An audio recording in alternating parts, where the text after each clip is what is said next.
Next question from Cindy. I'm curious what folks do and what coaches recommend in terms of the tapering of your strength program. Understand this one? Yeah, now that's again another great question that can be really confusing.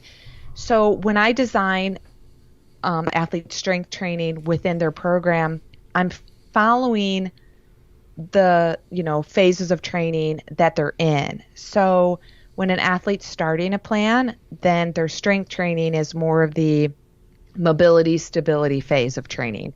They're easing, they're getting into a routine, they're kind of doing low intensity frequency of workouts, and so they're getting their muscles and tendons and ligaments adapting. It could be also called the adaptation program.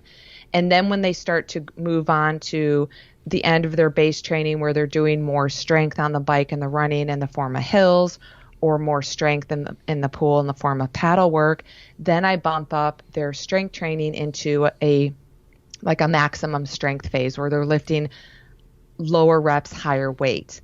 And then as they get into their competition, they go into more or less like a strength maintenance. So it's a little bit more of that stability, mobility with a little bit of strength, but not so heavy.